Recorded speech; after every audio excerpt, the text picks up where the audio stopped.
أنصارك اي ما شاء الله غايب، أنصارك وصولك، عندك عدو عندك محب المن تحاسب، عندك عدو عندك محب المن تحاسب، غايب غايب ما نلومك أنصارك، غايب ما نلومك أنصارك وصولك، عندك عدو عندك محب المن تحاسب، عندك عدو عندك محب غايب أنصارك اي ما شاء الله غايب، أنصارك وصولك، عندك عدو عندك محب المن تحاسب، عندك عدو عندك محب المن تحاسب، غايب غايب ما نلومك أنصارك، غايب ما نلومك أنصارك. يا زهراء، بسم الله الرحمن الرحيم. صلى الله عليك سيدي يا بقية الله. أخوتي أخواتي، أبنائي بناتي، سلام عليكم جميعا. ملف التنزيل والتأويل، الحلقة الثانية. في بداية هذه الحلقة سأتناول العناوين التي سأبحثها في حلقات هذا الملف، وبعد ذلك أعود لتتمة حديثي الذي بدأته في الحلقة الماضية. العناوين التي سأشير إليها ربما بعض العناوين تبحث في أكثر من حلقة، وربما في بعض الحلقات هناك أكثر من عنوان. إنني أشير هنا إلى فهرست المطالب والموضوعات التي سأتناولها في حلقات هذا الملف. في هذا اليوم أتم الحديث الذي بدأته في الحلقة الماضية، والحديث لا زال في معنى التنزيل والتأويل.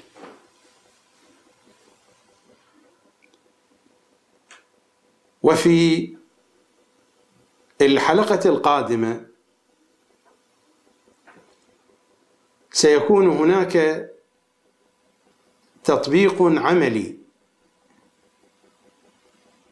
لموضوع الشهادة الثالثة المقدسة، الشهادة بالولاية في الأذان والإقامة وفي التشهد الوسطي والأخير وفي التسليم للصلوات المفروضة الواجبة والمندوبة وفي سائر المواطن الأخرى. سأتناول هذه المسألة ما بين مرحلة التنزيل ومرحلة التأويل، لتكون تطبيقا عمليا يتوضح من خلالها المقصود من برنامجنا هذا. العنوان الذي يلي هذا التطبيق العملي سأتناول الواقع الشيعي العقائدي ما بين التنزيل والتأويل. أتناول ملامح هذا الواقع وبشيء من التفصيل بحسب ما يسنح به المقام. بعض المطالب أوجزها في هذا الملف إذا كان الإيجاز كافيا، وبعض المطالب أفصل فيها القول إذا كان التفصيل حاجة ضرورية لبيان القصد. بعد أن أتناول الواقع الشيعي العقائدي ما بين التنزيل والتأويل، سأتناول عناوين مهمة جدا ترتبط بهذا البحث الذي يتناوله هذا الملف. عنوان مهم جدا: علم الرجال، وسأفرد له حلقة أو أكثر ربما إذا اقتضت الضرورة. علم العرفان، وأعني بعلم الرجال الشيعي، وأعني بعلم العرفان الشيعي. حديثنا عن التنزيل والتأويل في ضوء فكر الكتاب والعترة. علم الرجال الشيعي عنوان أتناوله بالبحث والتفصيل. علم العرفان الشيعي عنوان طرح في العقدين الأخيرين أو ربما قبل ذلك بقليل، قراءة شيعية معاصرة لديننا، لعقيدتنا، لفقهنا. سماها البعض بالدين العلماني، وسماها البعض الآخر بالدين المدني أو بالإسلام المدني، وسماها آخرون بالدين الليبرالي. قراءة مودرن، قراءة معاصرة للدين، وبدأت تأخذ آثارها في الواقع الشيعي. عنوان رابع أيضا سأتناوله: النظرية القصدية للمفكر العراقي الراحل الأستاذ عالم سبيط النيلي رحمة الله عليه. بعد أن أتناول هذه العناوين المهمة، سأدخل في تطبيقات لعناوين أنتخبها وأتناولها بالدرس بشكل مجمل لأجل توضيح المطلب، لأجل توضيح القصد من هذا الملف. العيد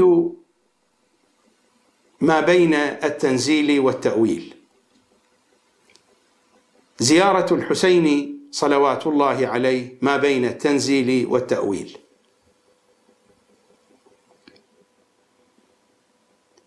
منزلة الأنبياء، عقيدتنا في منازل الأنبياء ودرجاتهم ما بين التنزيل والتأويل.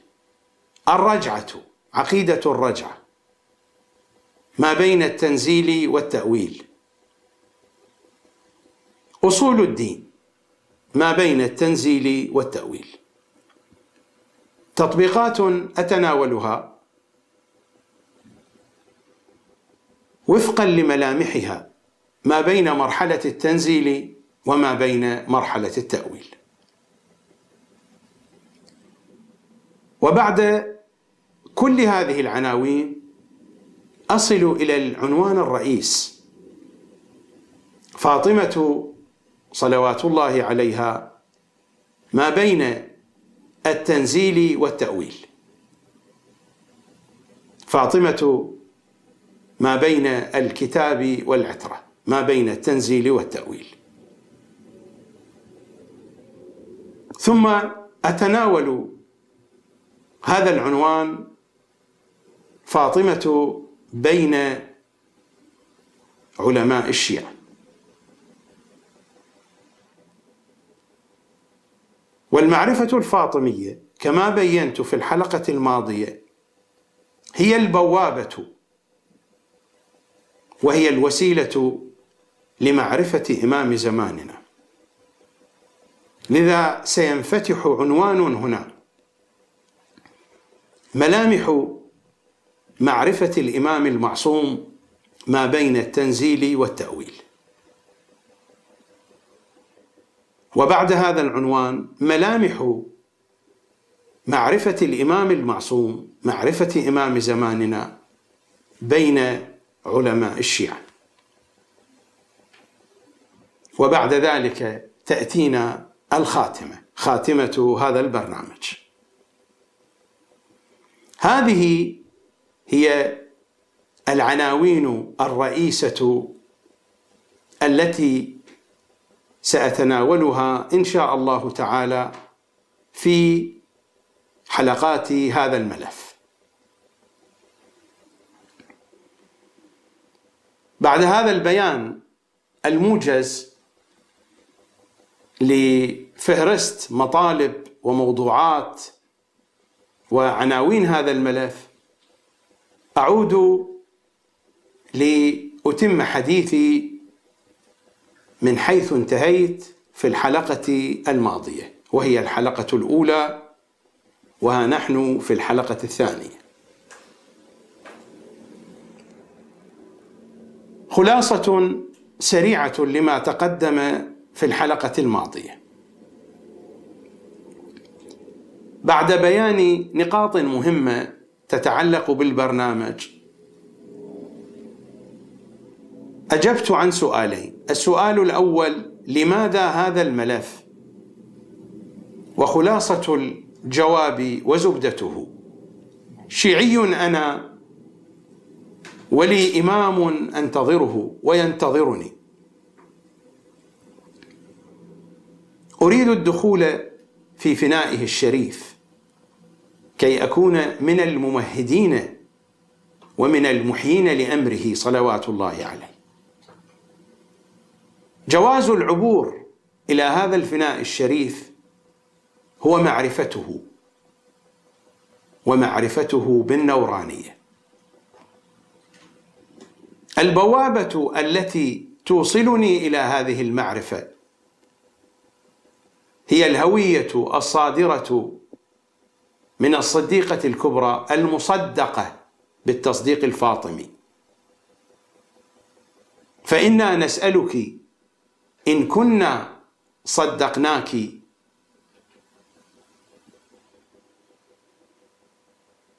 فماذا نريد منها؟ فإنا نسألك إن كنا صدقناك، نريد منها التصديق ونريد منها التطهير كما مر في زيارتها الشريفة، وسيأتي الكلام في هذه التفاصيل وفي هذه الأنحاء. هذا السؤال الأول. أما السؤال الثاني: ما معنى التنزيل والتأويل الذي يتحدث عنه هذا الملف؟ وبشكل سريع، التنزيل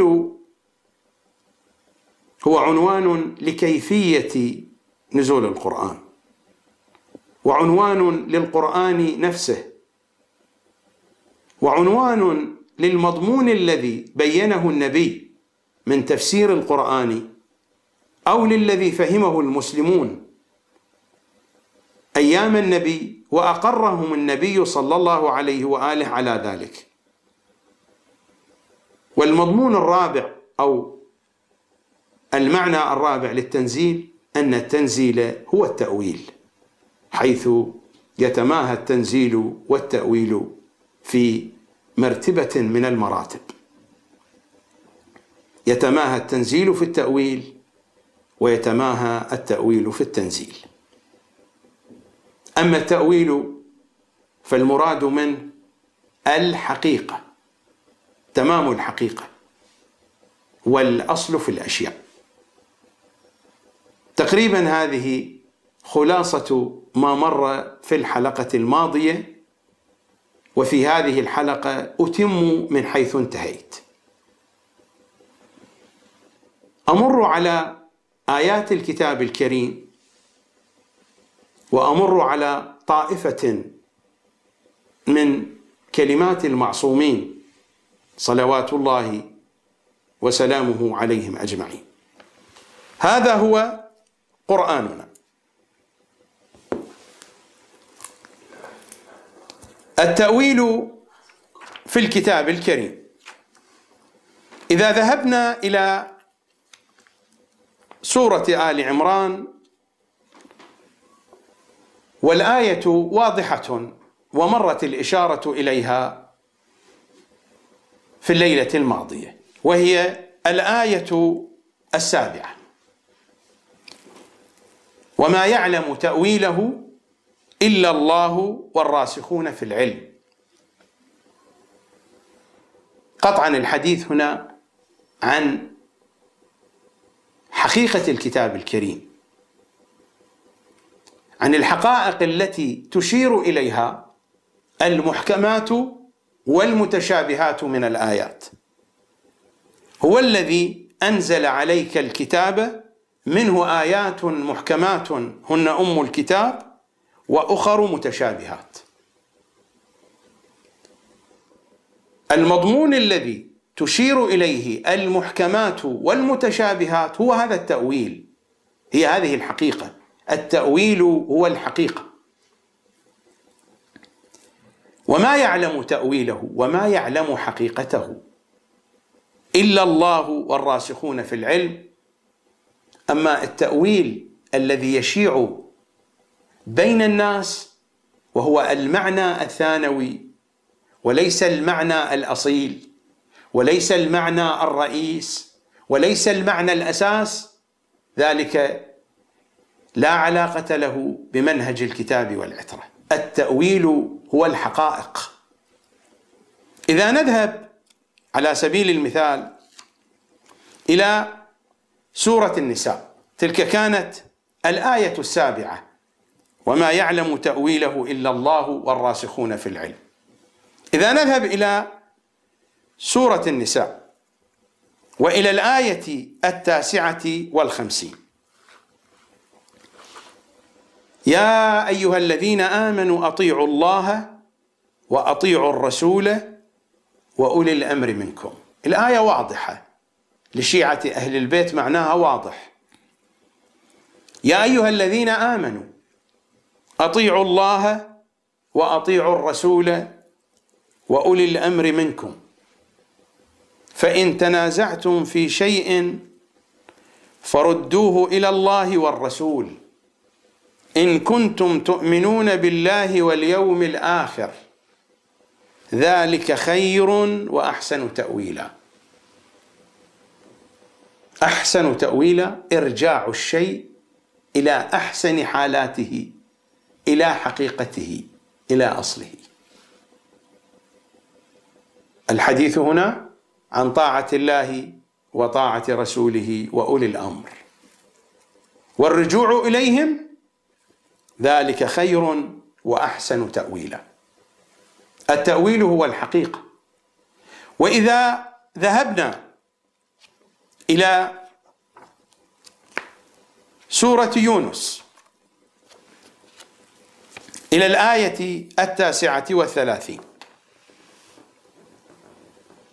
أم يقولون افتراه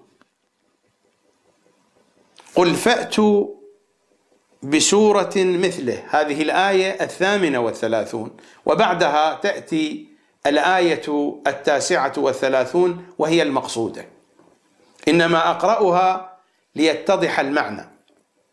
أم يقولون افتراه قل فأتوا بسورة مثله وادعوا من استطعتم من دون الله إن كنتم صادقين بل كذبوا بأي شيء؟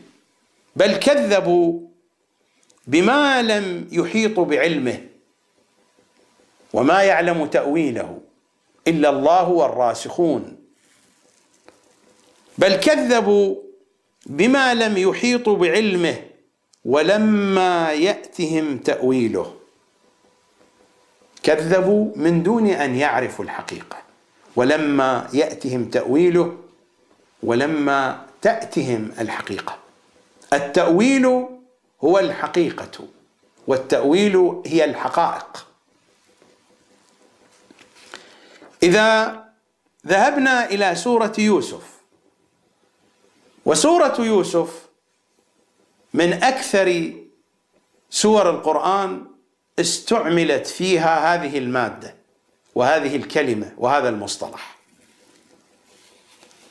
في الآية 6: وكذلك يجتبيك ربك ويعلمك من تأويل الأحاديث. تأويل الأحاديث هنا يعقوب يقول لولده يوسف، يعقوب يقول ليوسف على نبينا وآله وعليهما أفضل الصلاة والسلام: وكذلك يجتبيك ربك ويعلمك من تأويل الأحاديث. تأويل الأحاديث هي حقائق الأحلام، إرجاع الأحلام والمنامات الصادقة إلى أصلها. ليس القضية هكذا في بيان معان ثانوية. في نفس سورة يوسف إذا نذهب إلى الآية 21: وكذلك مكنا ليوسف في الأرض ولنعلمه من تأويل الأحاديث. التمكين في الأرض جزء منه بالنسبة ليوسف هو تأويل الأحاديث، وهو إرجاع المنامات الصادقة إلى معانيها الحقيقية، بيان حقائقها. وفي نفس سورة يوسف الآية 36 والآية 37: نبئنا بتأويله إنا نراك من المحسنين. ودخل معه السجن فتيان. نبئنا بتأويله، بحقيقته.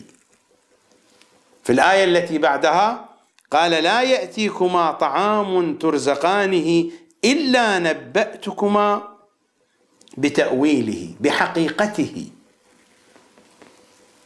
قبل أن يأتيكما. إذا ذهبنا إلى موطن آخر من سورة يوسف في الآية 44 وفي الآية 45: قالوا أضغاث أحلام. هؤلاء من؟ الذين كانوا يؤولون الرؤيا عند الفراعنة. قالوا أضغاث أحلام وما نحن بتأويل الأحلام بعالمين. بتأويل يعني بإرجاعها إلى حقائقها. وقال الذي نجا منهما وادكر بعد أمة أنا أنبئكم بتأويله فأرسلون. أنا أنبئكم بحقيقته، لأنه يشير إلى تأويل يوسف لمنامه حينما كان في السجن، وهو السقاء الذي كان يسقي الملك، ساقي الملك. وإذا نذهب إلى الآية 100 وإلى الآية 11 بعد 100 أيضا من سورة يوسف: ورفع أبويه على العرش وخروا له سجدا وقال يا أبت هذا تأويل رؤياي من قبل قد جعلها ربي حقا. هذا هو إرجاع المنامات الصادقة إلى حقائقها. وقال يا أبت هذا تأويل رؤياي من قبل قد جعلها ربي حقا. وفي الآية التي بعدها: ربي قد آتيتني من الملك وعلمتني من تأويل الأحاديث. التأويل تلاحظون بشكل واضح يتحدث عن الحقائق. إذا ذهبنا كذلك إلى سورة الإسراء وفي الآية 35: وأوفوا الكيل إذا كلتم وزنوا بالقسطاس المستقيم. في سياق الآيات: ولا تقتلوا النفس التي حرم الله إلا بالحق، إلى أن تقول الآية: وأوفوا الكيل إذا كلتم وزنوا بالقسطاس المستقيم ذلك خير وأحسن تأويلا. وأحسن تأويلا إرجاع الأشياء إلى حقيقتها الأولى. ذلك خير وأحسن تأويلا، إرجاع الحقائق إلى تفاصيلها الأصلية.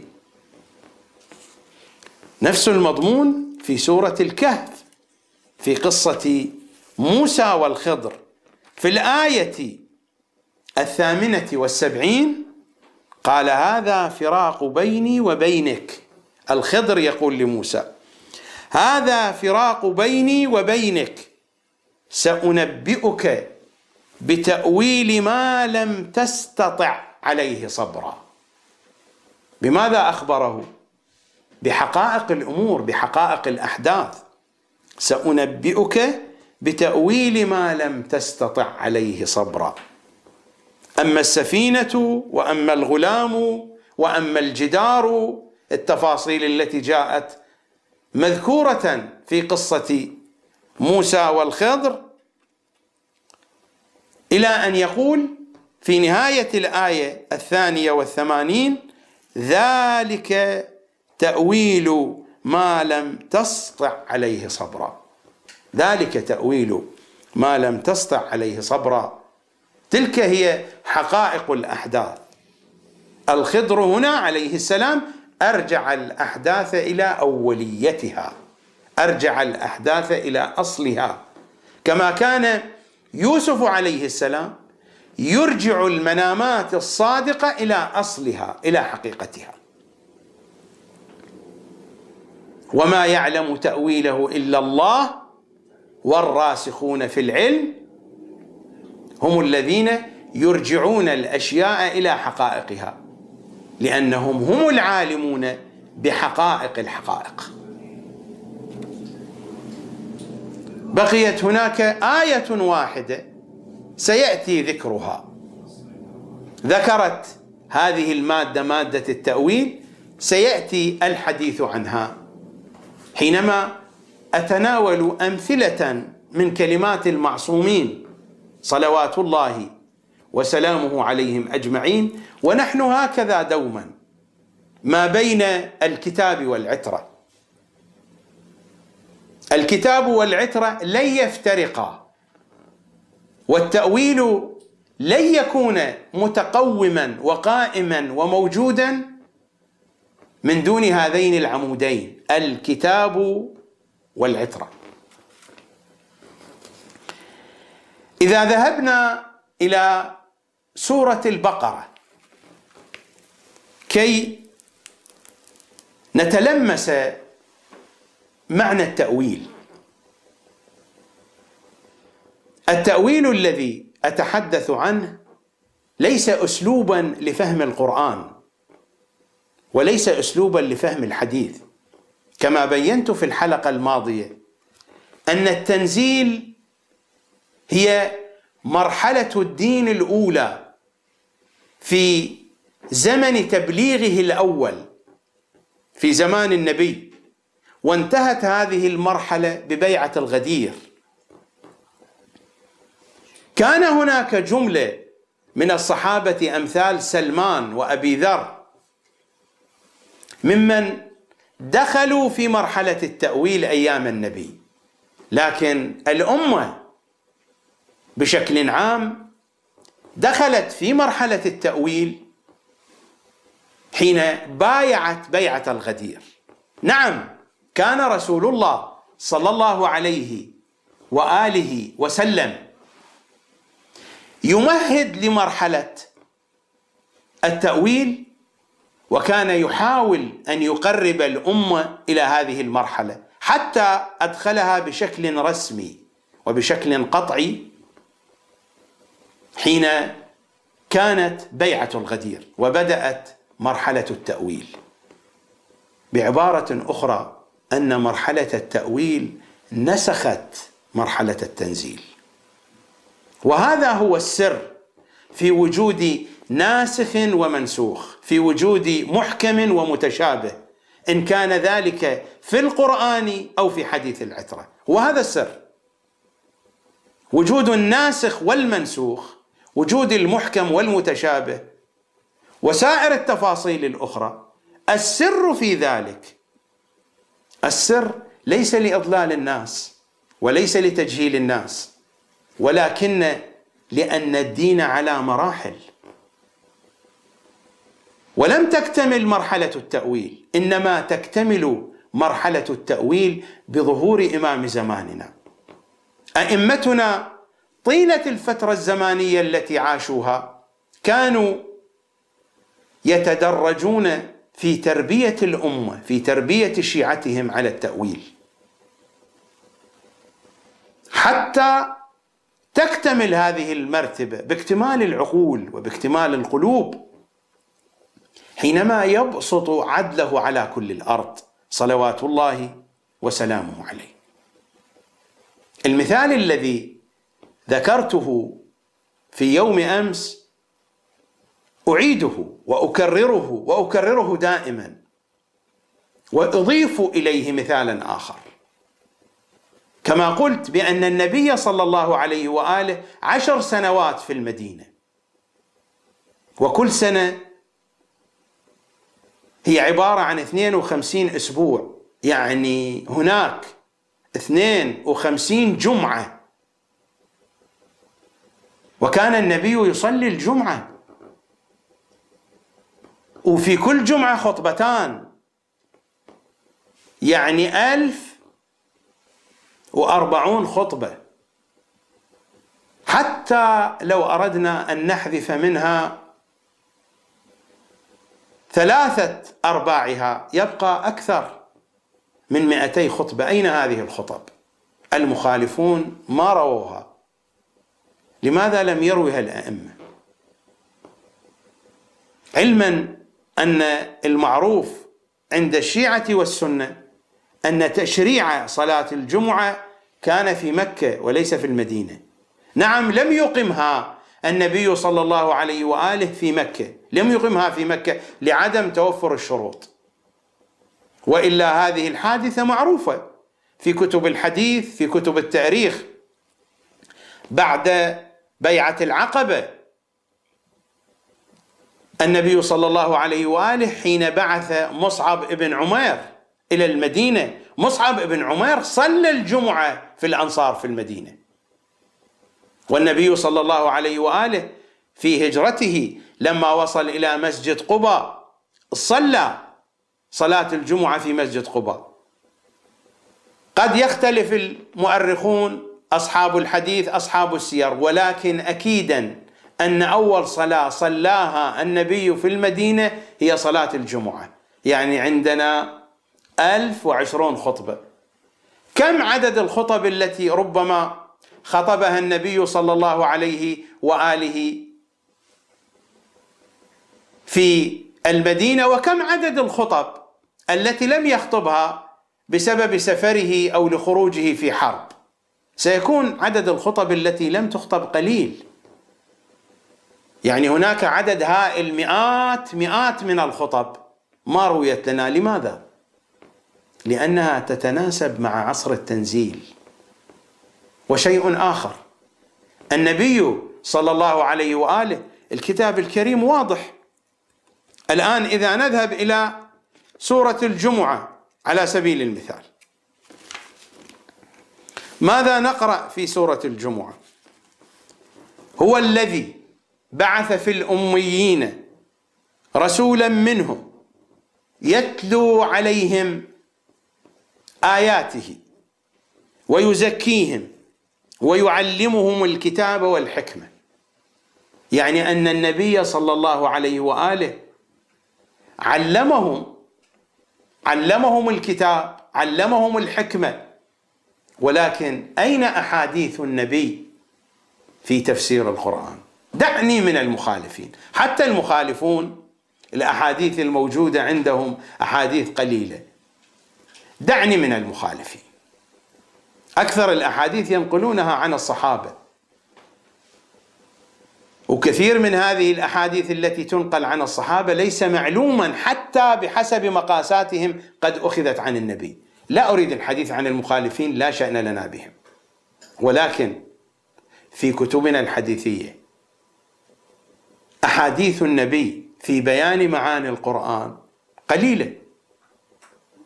سيقول قائل بأن أحاديث الأئمة هي أحاديث النبي. نعم، أحاديث الأئمة هي أحاديث النبي، لكن لا على أساس أن الأئمة يروون الحديث عن النبي، وإنما لأن الأئمة هم نفس النبي بهذا اللحاظ. أما هذه الروايات التي تقول بأن الأئمة هم ينقلون حديث النبي وإن كانت موجودة في كتبنا، لكن هذه تخضع لقاعدة مداراة العقول، وهذا موضوع آخر خارج عن بحثنا. أين أحاديث النبي؟ لماذا لم يذكرها لنا الأئمة؟ لأنها كانت تتناسب مع عصر التنزيل وأشياء أخرى كثيرة. التنزيل مرحلة والتأويل مرحلة جديدة، ولذلك الآيات القرآنية ماذا تحدثت وهي تخاطب النبي؟ إنك إن لم تبلغ ما بلغت رسالته، إن لم تبلغ ولم تعقد البيعة لعلي في الغدير ما بلغت رسالته. لماذا؟ لأن الرسالة في مرحلة التنزيل ناقصة، هذه مرحلة أولى. تمام التبليغ بنصب علي حين تبدأ مرحلة التأويل وهي مرحلة الحقيقة. فالتنزيل منظومة فكرية كاملة، عقائدية، دينية، فقهية، تفسيرية، روحية، سلوكية، قل ما شئت. والتأويل كذلك، والتأويل منظومة متكاملة. ونبوة النبي لم تنتهي. حينما نصل إلى الرجعة سنفهم بأن تلك المرحلة، مرحلة التنزيل، كانت مرحلة أولى من مراحل نبوة النبي. النبي هو الفاتح وهو الخاتم. الله سبحانه وتعالى أرسله إلى الناس كافة، فهل وصلت رسالته إلى كافة الناس؟ إنما تصل في مرحلة الرجعة إلى كافة الناس. أرسل رحمة للعالمين، وصلت رحمته بمظاهر أخرى، لكن هل وصلت رحمته في جهة الرسالة والدين والشريعة إلى كل العالمين؟ لم يتجلى هذا المعنى في زمانه صلى الله عليه وآله، إنما تتجلى هذه الحقائق في مرحلة الرجعة. وهذا هو التأويل الذي أتحدث عنه. على أي حال، إذا ذهبنا إلى سورة البقرة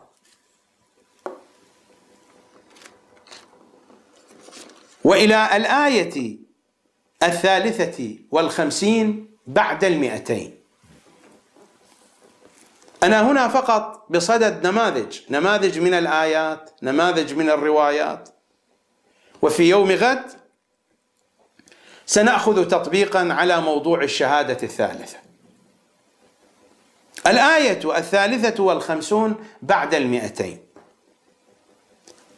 تلك الرسل فضلنا بعضهم على بعض، منهم من كلم الله ورفع بعضهم درجات، وآتينا عيسى ابن مريم البينات، وأيدناه بروح القدس، ولو شاء الله ما اقتتل الذين من بعدهم.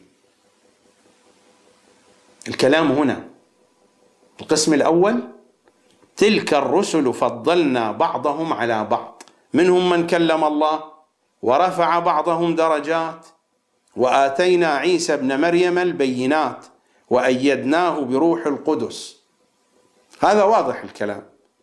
ولو شاء الله ما اقتتل الذين من بعدهم من بعد ما جاءتهم البينات ولكن اختلفوا، فمنهم من آمن ومنهم من كفر. من بعد الأنبياء هناك من آمنوا وهناك من كفروا. ولو شاء الله ما اقتتلوا ولكن الله يفعل ما يريد. لنذهب إلى تفسير البرهان لسيدنا هاشم البحراني، وهذا هو الجزء الأول.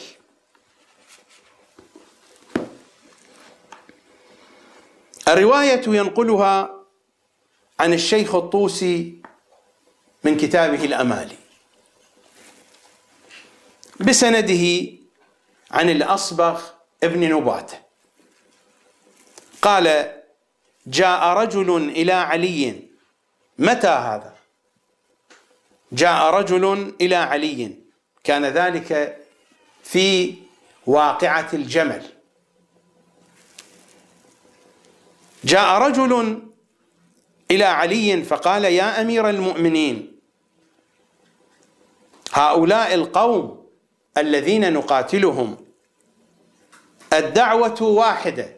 هذا هو التنزيل. لاحظوا الفارق بين التنزيل والتأويل.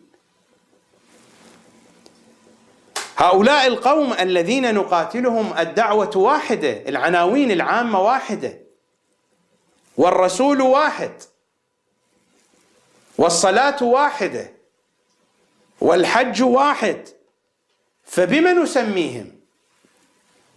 فقال: بما سماهم الله تعالى في كتابه. يقول له بأننا نحمل نفس العناوين، وهي عناوين مرحلة التنزيل. انتبهوا إلى الكلام، كلام دقيق جدا.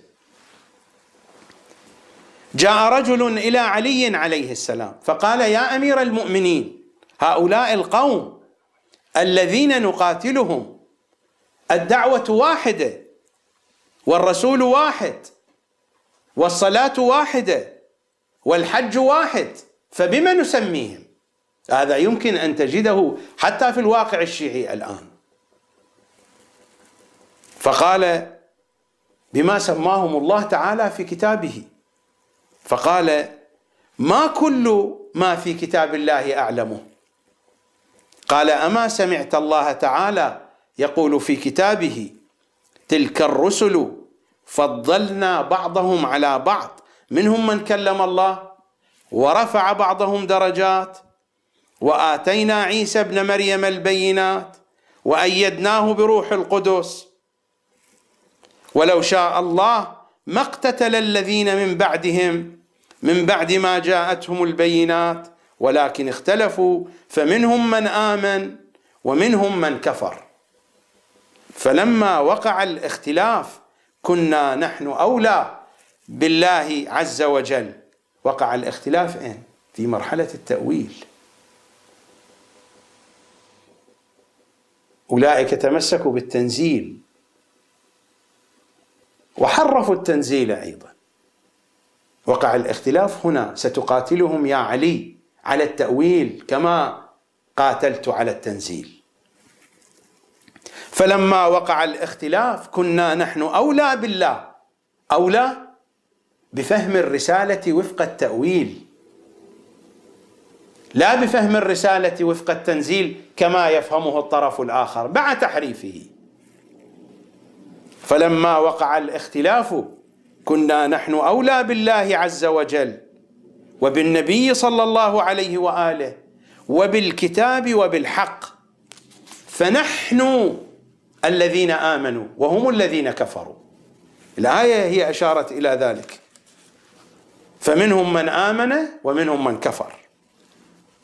ولو شاء الله ما اقتتل الذين من بعدهم، من بعد الأنبياء، من بعد ما جاءتهم البينات.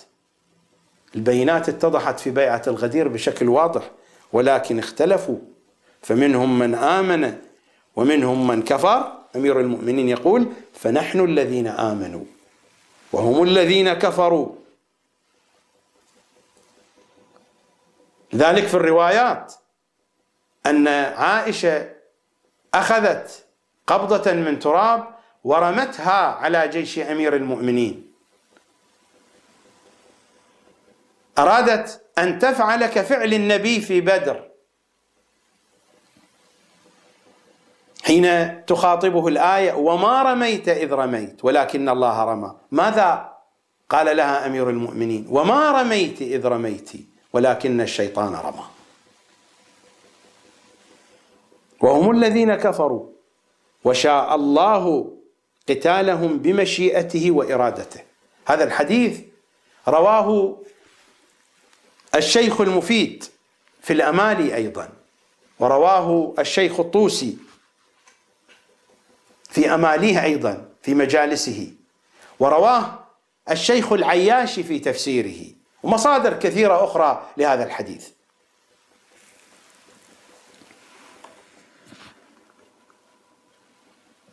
في تفسير العياشي هناك إضافة على هذه الرواية، فقال الرجل: كفر القوم ورب الكعبة. المعنى واضح، هو الذي قال: نحن عناويننا واحدة. ماذا قال لأمير المؤمنين؟ قال: الدعوة واحدة، والرسول واحد، والصلاة واحدة، والحج واحد. الإمام قال له: لا، هذه عناوين موحدة ولكنهم كفروا. فنحن الذين آمنوا. كفروا لماذا؟ لأنهم كفروا بمرحلة التأويل ويقاتلهم على التأويل. نحن الذين آمنوا وهم الذين كفروا. فقال الرجل: كفر القوم ورب الكعبة، ثم حمل فقاتل حتى قتل رحمه الله. الكلام واضح والمطالب صريحة جدا، والروايات من هذا النوع كثيرة وفيرة. عبر ما شئت، مستفيضة، متواترة، قل ما شئت، هذه المصطلحات ليست مهمة، لكن حديث أهل البيت من أوله إلى آخره يشير إلى هذه الحقيقة.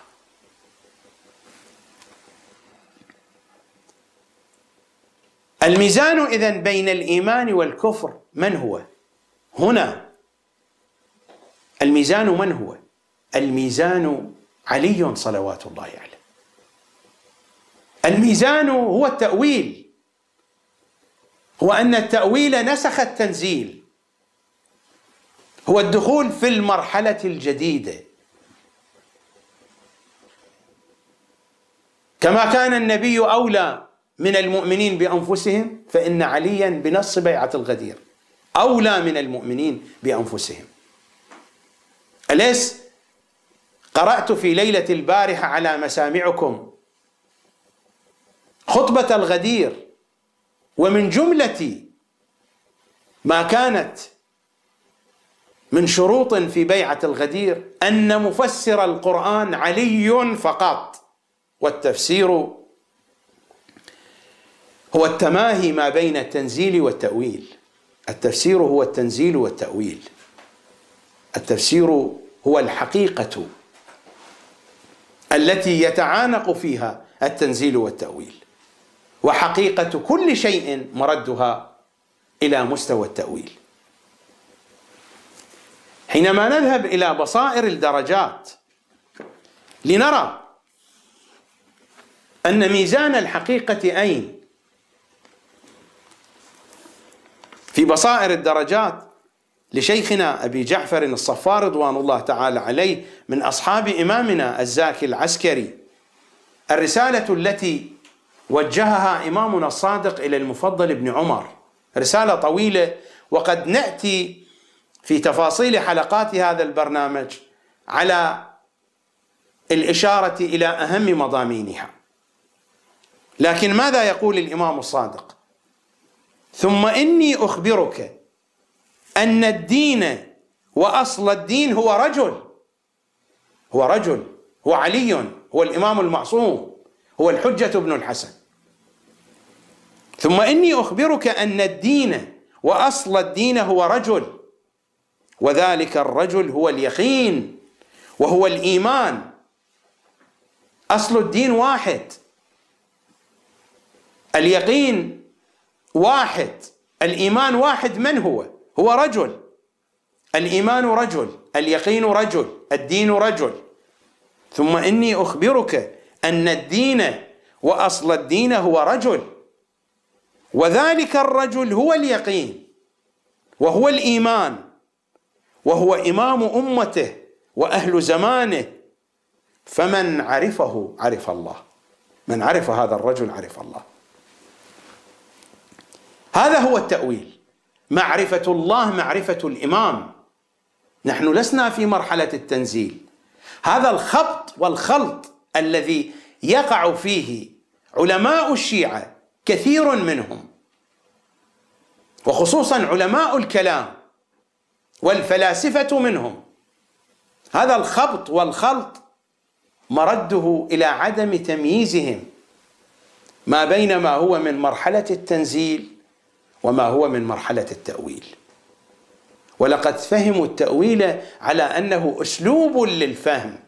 التأويل ليس أسلوبا للفهم، هو منظومة متكاملة في جميع الاتجاهات. التأويل هو الدين بكله وبكل ما يتفرع منه. فمن عرفه، من عرف ذلك الرجل عرف الله، ومن أنكره أنكر الله ودينه، ومن جهله جهل الله ودينه وحدوده وشرائعه. إلى أن يقول: كذلك جرى بأن معرفة الرجال دين الله. أي رجال؟ هم صلوات الله عليهم.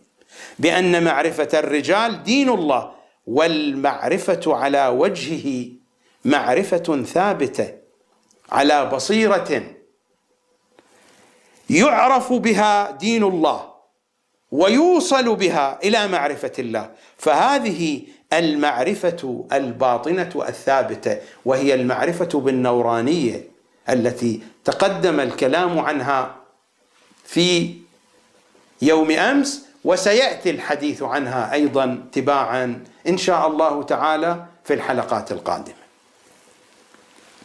إذن هذا هو الرجل الذي على أساسه الآية قسمت: فمنهم من آمن ومنهم من كفر. هذا الرجل الذي يتحدث عنه الأصبغ ابن نباتة لما رأى الحقيقة واضحة قال: والله لقد كفر القوم. ثم حمل واستشهد، ثم حمل عليهم في القتال واستشهد في المعركة رضوان الله تعالى عليه. قضية واضحة: ولو شاء الله ما اقتتل الذين من بعدهم. هناك اقتتال. وهل تجد مصداقا أوضح من مصاديق الاقتتال حينما هجموا على بعض الروايات 300 على بيت الصديقة الكبرى وقتلوا فاطمة صلوات الله وسلامه عليها؟ هنا بدأ الاقتتال. قتلوها، فاطمة قتلت، فاطمة رحلت عن هذه الدنيا مقتولة، قتلها القوم.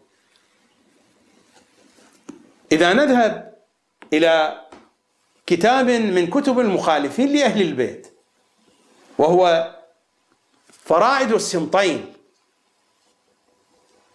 كتاب فرائد السمطين من كتب المخالفين لأهل البيت، وهذا هو الجزء الثاني للمحدث إبراهيم الجويني الخراساني من محدثيهم في 107.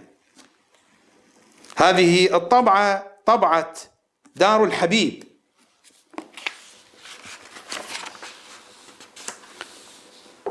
طبعة دار الحبيب سنة 1428 للهجرة.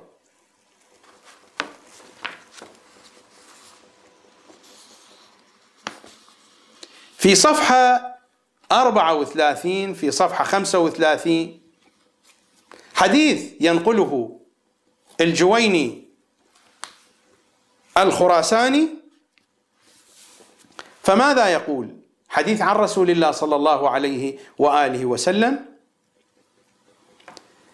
كأني بها وقد دخل الذل بيتها وانتهكت حرمتها وغصب حقها ومنعت إرثها وكسر جنبها وأسقطت جنينها، إلى أن يقول الحديث طويل. موطن الحاجة هنا: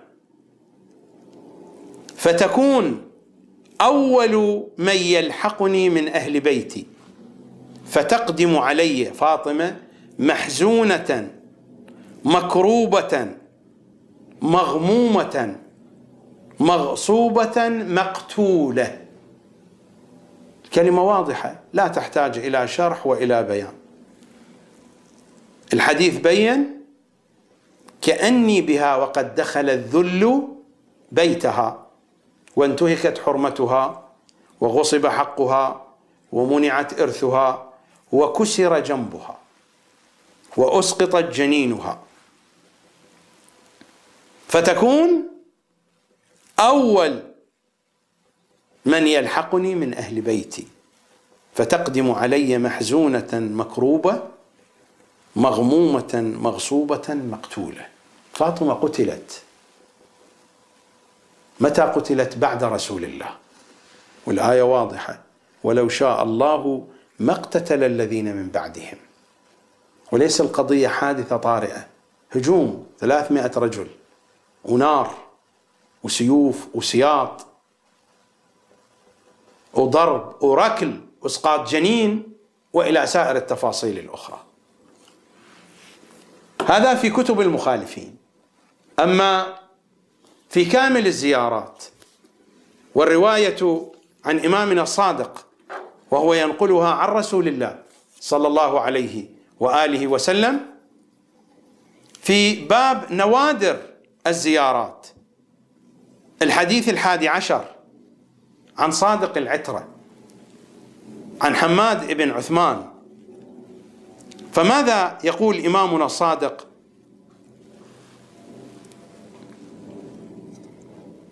وتضرب وهي حامل. فاطمة تضرب وتضرب وهي حامل،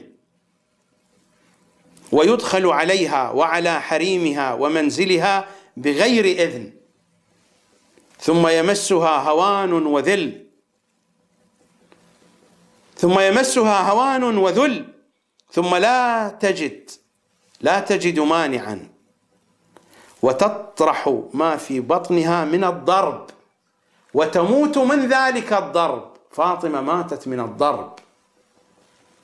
هذا كلام الإمام الصادق في أوثق مصادرنا الشيعية، وذلك كلام المخالفين. وتضرب وهي حامل، ويدخل عليها وعلى حريمها ومنزلها بغير إذن، كسروا الباب وأحرقوا البيت، ثم يمسها هوان وذل، ثم لا تجد مانعا. المسلمون تبرأوا منها، تركوها. وتطرح ما في بطنها من الضرب. كم هو هذا الضرب؟ حتى طرحت ما في بطنها، وتموت من ذلك الضرب. ماتت فاطمة من الضرب، قتلوها، قتلوا فاطمة.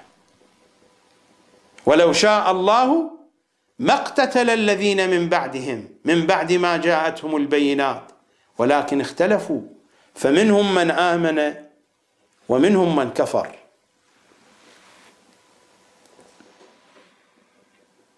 الميزان هنا علي، ولولاك يا علي لم يعرف المؤمنون بعدي. الميزان علي، الميزان عندنا هو الحجة بن الحسن صلوات الله وسلامه عليه. إذا نذهب إلى سورة الأعراف،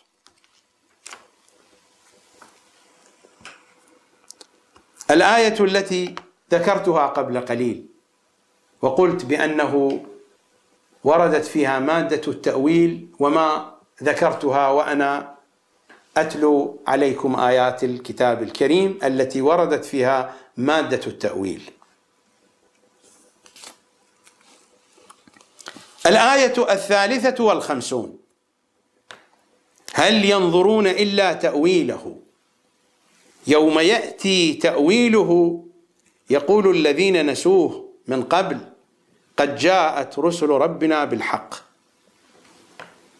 فهل لنا من شفعاء فيشفعوا لنا أو نرد فنعمل غير الذي كنا نعمل.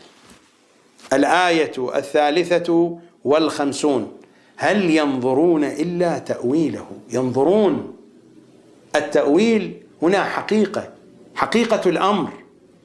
إذا نذهب إلى تفسير البرهان لسيدنا هاشم البحراني رضوان الله تعالى عليه، وهو ينقل عن تفسير علي بن إبراهيم القمي تفسير الإمام الصادق صلوات الله عليه: هل ينظرون إلا تأويله يوم يأتي تأويله، فهو من الآيات التي تأويلها بعد تنزيلها. قال ذلك في قيام القائم يوم يأتي تأويله. إذا نذهب إلى الآيات التي تسبقها، الآية 51: الذين اتخذوا دينهم لهوا ولعبا وغرتهم الحياة الدنيا. الذين اتخذوا دينهم، الدين هو الإمام المعصوم، ومر علينا قبل قليل في رواية بصائر الدرجات: الدين رجل، الإيمان رجل، اليقين رجل. الذين اتخذوا دينهم لهوا ولعبا وغرتهم الحياة الدنيا. وقد ورد في بعض الروايات في أفق من آفاق آيات الكتاب الكريم، من آفاق هذه الآية: الذين اتخذوا دينهم اتخذوا عيدهم. الروايات تحدثنا عن قصة العيد. ما قصة العيد في الروايات؟ قصة العيد في الروايات أن قابيل حين قتل هابيل وانتقلت الوصية إلى هبة الله ابن آدم عليه السلام، هابيل أولاده وذراريه، وهو قابيل أولاده وذراريه، وهو طرف الشر في المعادلة الأرضية، منع الطرف الثاني، منع أنصار هابيل وأولاد هبة الله وأولاد شيث ابن آدم، هؤلاء منعوهم من أن يبينوا المشكلة التي وقعت بين هابيل وبين قابيل، وهي مشكلة الوصية، ليس كما يقولون قضية عن النساء. الله سبحانه وتعالى أمر آدم أن يجعل هابيل هو الوصية له، ولكن قابيل حسده ثم تباهل، والقصة مذكورة في الروايات، فقتله. فكانت الجريمة حول الوصية، تحوم حول الوصية، وهذا هو الذي جرى في أمة النبي صلى الله عليه وآله. الجريمة تدور حول الوصية. فمنعوا أنصار هابيل، منعوا الخط الهابيلي من أن ينشروا هذه الحقيقة، منعوهم وهددوهم بالقتل لما تكاثروا. أنصار الخط الهابيلي اتفقوا فيما بينهم أن يعينوا يوما من أيام السنة يجتمعون في ذلك اليوم يتذاكرون فيه ما جرى من ظلامة، ويتحدثون عن علائم الرجل القادم من نسل آدم عليه السلام، وهو نوح الذي سيأتي إلى الأرض بالفرج وسيطهر الأرض من نسل قابيل من الذين كانوا يعيشون في ذلك العصر. هنا بدأ تأسيس العيد على الأرض. العيد هو انتظار الأمل، العيد هو العودة إلى خط أولياء الله. هذا في وجه من وجوه الآية، وإلا الدين هنا هو الإمام. الذين اتخذوا دينهم لهوا ولعبا وغرتهم الحياة الدنيا فاليوم ننساهم كما نسوا لقاء يومهم هذا. رواية عن الإمام الرضا عن عبد العزيز بن مسلم قال: سألت الرضا صلوات الله وسلامه عليه عن معنى الآية: نسوا الله فنسيهم، فاليوم ننساهم كما نسوا لقاء يومهم هذا. الإمام يورد الآية: فاليوم ننساهم كما نسوا لقاء يومهم هذا. ماذا قال؟ قال إمامنا الرضا: أي نتركهم كما تركوا الاستعداد للقاء يومهم هذا. ننساهم كما نسوا لقاء يومهم هذا، أي نتركهم كما تركوا الاستعداد للقاء يومهم هذا. فهل سينطبق علينا هذا العنوان مع إمام زماننا؟ هل ننسى التمهيد والاستعداد ولا نعمل باتجاههما فنكون من مصادق هذا المضمون: أي نتركهم كما تركوا الاستعداد للقاء يومهم هذا. الذين اتخذوا دينهم لهوا ولعبا وغرتهم الحياة الدنيا فاليوم ننساهم كما نسوا لقاء يومهم هذا وما كانوا بآياتنا يجحدون. ولقد جئناهم بكتاب فصلناه على علم هدى ورحمة لقوم يؤمنون هل ينظرون إلا تأويله يوم يأتي تأويله يقول الذين نسوه من قبل قد جاءت رسل ربنا بالحق فهل لنا من شفعاء فيشفعوا لنا أو نرد فنعمل غير الذي كنا نعمل قد خسروا أنفسهم وضل عنهم ما كانوا يفترون هل ينظرون إلا تأويله. والتأويل كما جاء في تفسير علي بن إبراهيم هو ظهور القائم صلوات الله وسلامه عليه، كما بينت قبل قليل وفي الحلقة الماضية بأن التأويل في تكامل، ولا تتكامل مرحلة التأويل إلا بظهوره الشريف وببسطه العدل والقسط على كل جزء من أجزاء هذه الأرض. إذا نذهب إلى سورة براءة، إلى سورة التوبة، لنجد في الآية 33 هو الذي أرسل رسوله بالهدى ودين الحق ليظهره على الدين كله ولو كره المشركون. هذه الآية 33 في سورة التوبة. هو الذي أرسل رسوله بالهدى ودين الحق ليظهره على الدين كله ولو كره المشركون. ونفس هذه الآية جاءت في سورة الفتح، ولكن الاختلاف في نهايتها في ذيلها. الآية 28 من سورة الفتح: هو الذي أرسل رسوله بالهدى ودين الحق ليظهره على الدين كله وكفى بالله شهيدا.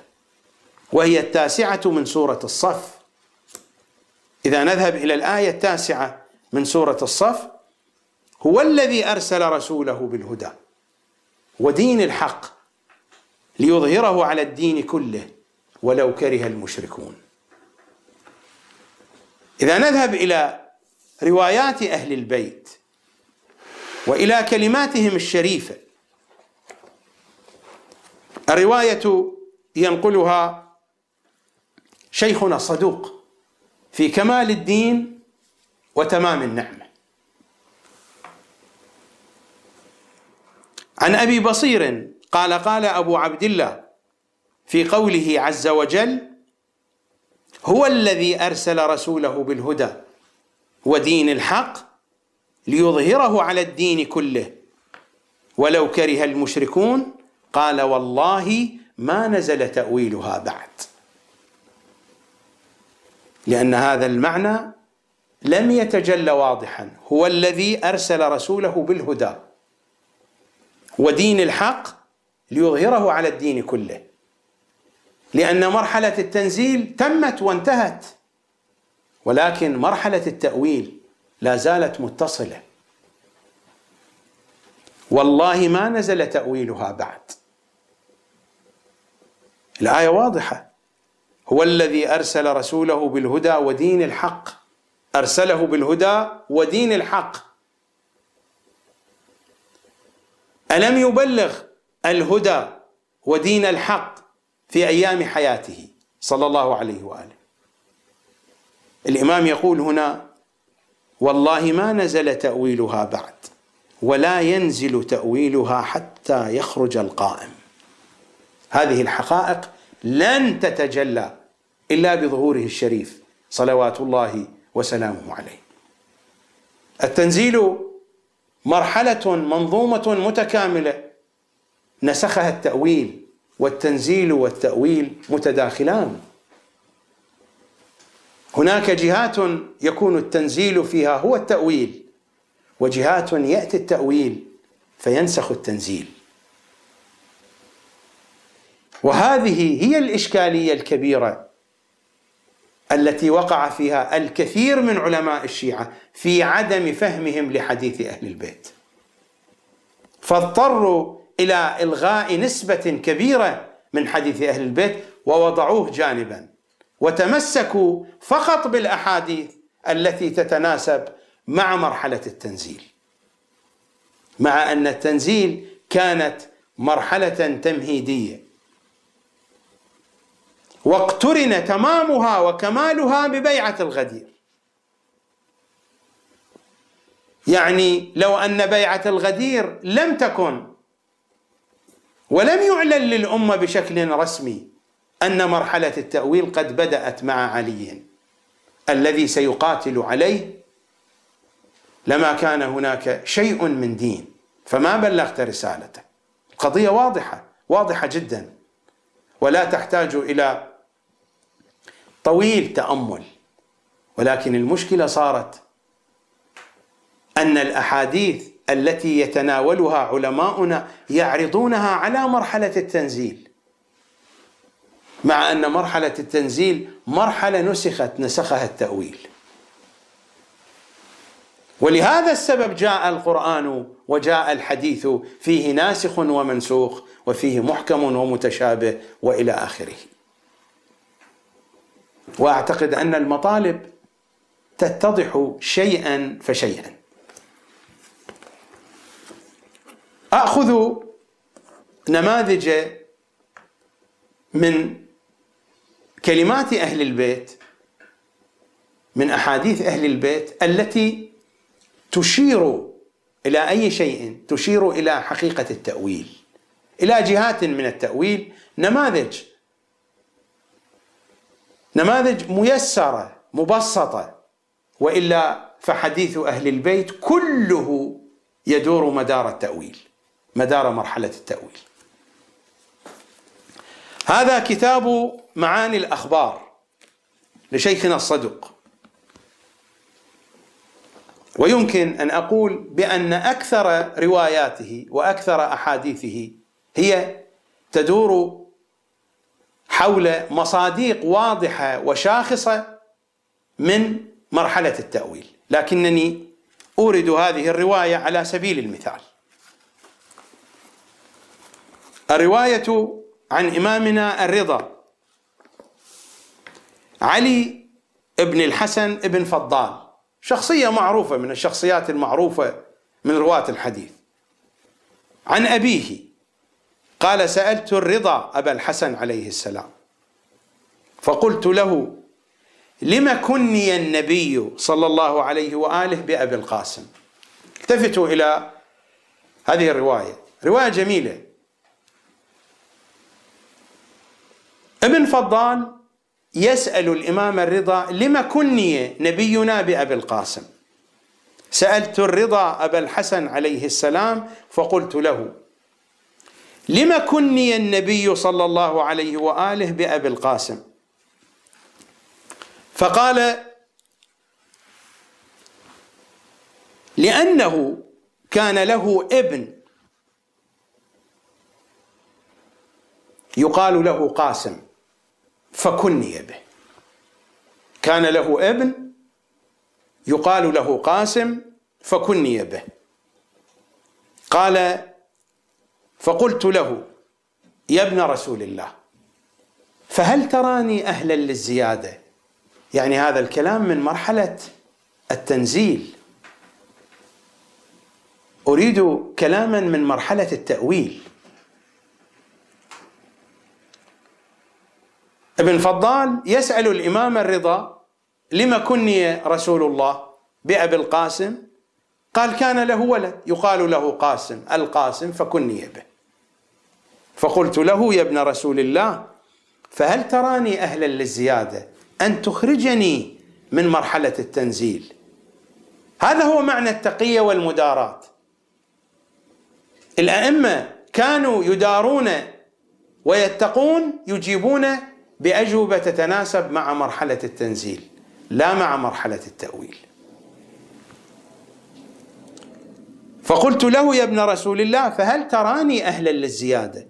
فقال: نعم. فيبدأ الإمام يبين جانبا، وليس هذه كل الحقيقة، جانب من جوانب معنى هذه الكنية. وأنا اخترت هذه الرواية باعتبار أن الكنية ينظر إليها الناس أنها مسألة بسيطة، مسألة اجتماعية، ليست لها أبعاد أكثر من أن ينادى الرجل ويكنى باسم ولده أو باسم بنته. فقال: نعم. أما علمت أن رسول الله صلى الله عليه وآله قال: أنا وعلي أبوا هذه الأمة؟ أنا وعلي أبوا هذه الأمة. قلت: بلى. قال: أما علمت أن رسول الله صلى الله عليه وآله أب لجميع أمته، وعلي عليه السلام فيهم بمنزلته؟ قلت: بلى. قال: أما علمت أن عليا قاسم الجنة والنار؟ قلت: بلى.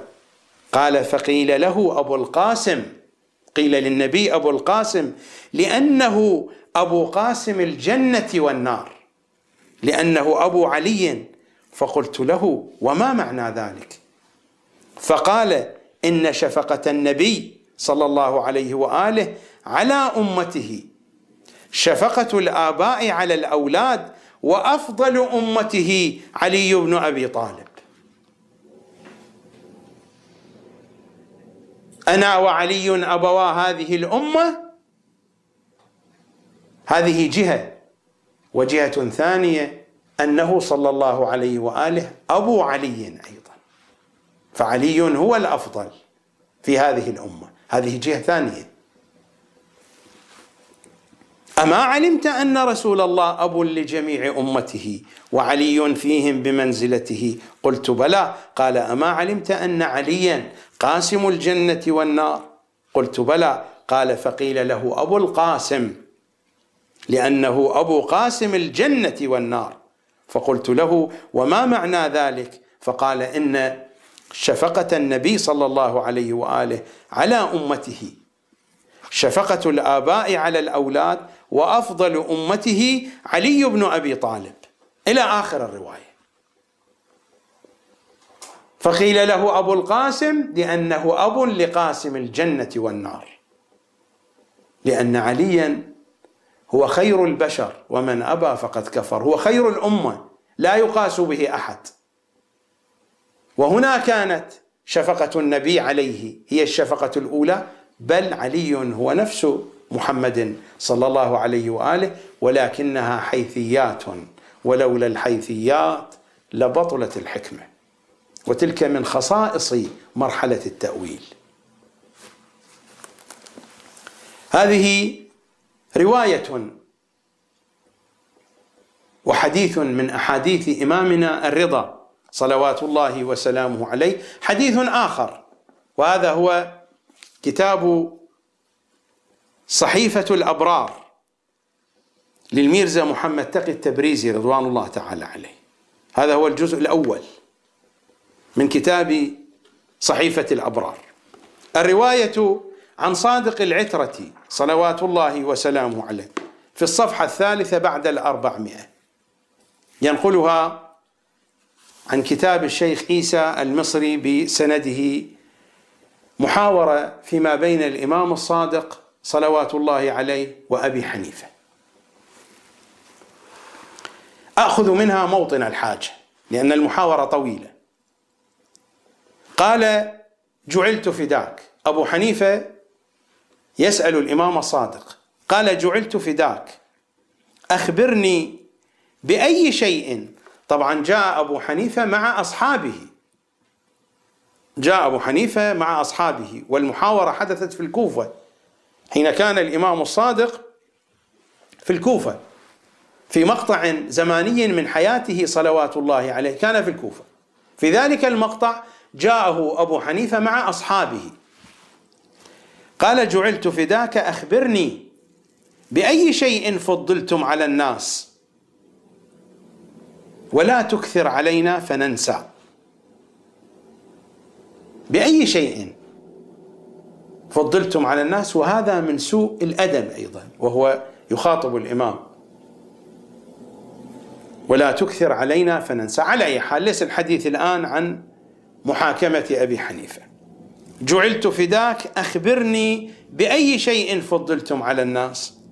فقال له أبو عبد الله عليه السلام لأن جميع الأمة تتمنى أنها منا ولا نتمنى أن نكون منهم.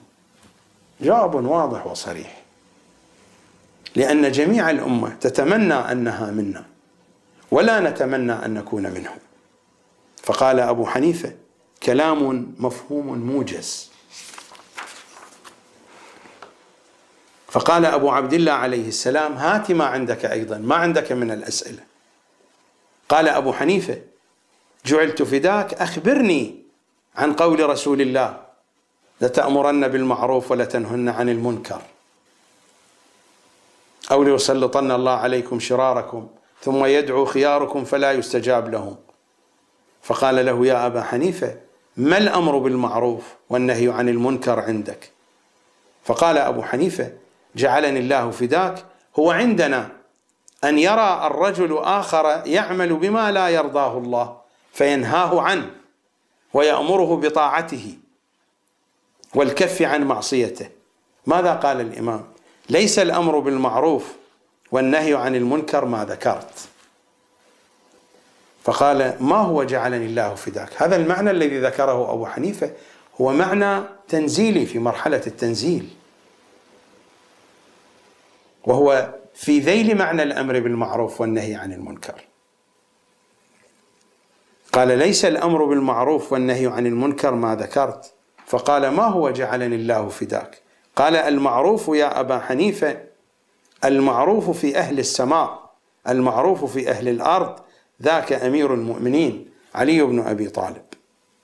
فسكت أبو حنيفة فقال له يا أبا حنيفة السكوت رضا أم سكوت إنكار؟ فقال أبو حنيفة ومن يقدر أن ينكر هذا القول جعلني الله فداك؟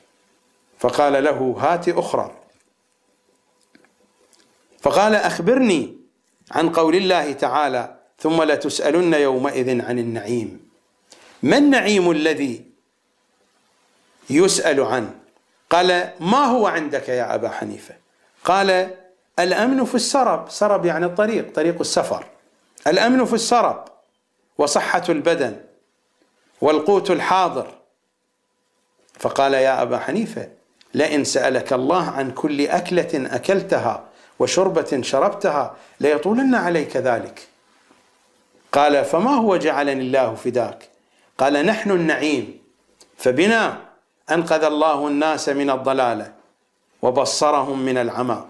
فقال أبو حنيفة حكمة محكمة وقول مقبول إلى آخر ما جاء في هذه المحاورة.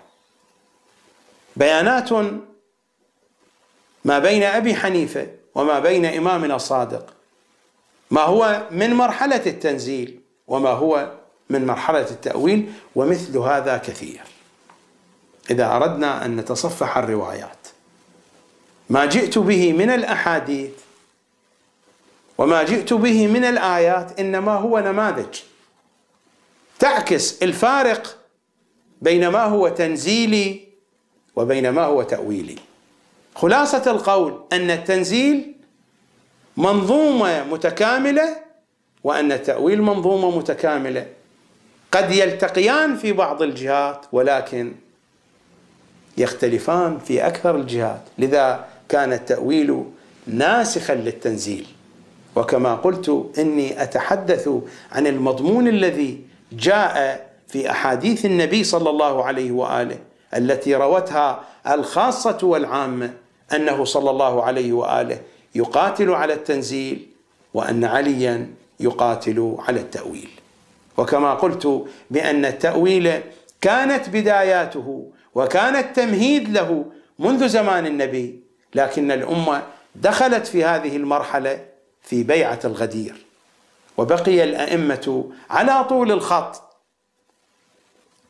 يتمون بناء مرحلة التأويل التي لن تكتمل إلا بظهور إمام زماننا صلوات الله وسلامه عليه، حين يبسط العدل والقسط على وجه البسيطة هذه، كما تقول الروايات بأن عدله سيدخل إلى بيوتهم كما يدخل الحر والبرد، مثل ما الحر يدخل إلى البيوت من الأبواب ومن النوافذ ومن كل مكان، فإن عدله صلوات الله وسلامه عليه سيدخل إلى البيوت وسيدخل إلى القلوب والعقول. أين وجه الله الذي إليه يتوجه الأولياء؟ صلوات الله وسلامه عليك سيدي يا بقية الله. في الحلقة القادمة، في حلقة يوم غد إن شاء الله تعالى، سأتناول تطبيقا عمليا لهذه المطالب التي أشرت إليها بحسب ما سنح به المقام. والموضوع في الحلقة القادمة الشهادة الثالثة ما بين التنزيل والتأويل. أسألكم الدعاء جميعا، تصبحون وتمسون على ولاية الزهراء وآل الزهراء. زهرائيون نحن والهوى زهرائي، في أمان الله. أنصاري إي ما شاء الله غايب، أنصاري خصومك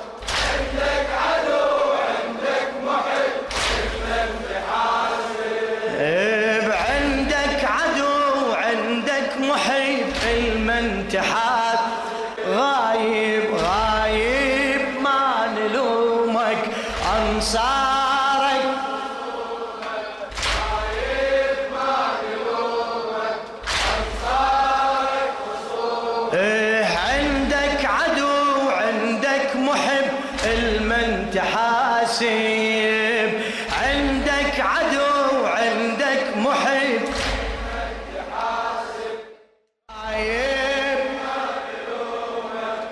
أنصارك اي ما شاء الله غايب أنصارك وصولك عندك عدو عندك محب المن تحاسب عندك عدو عندك محب المن تحات غايب غايب ما نلومك أنصارك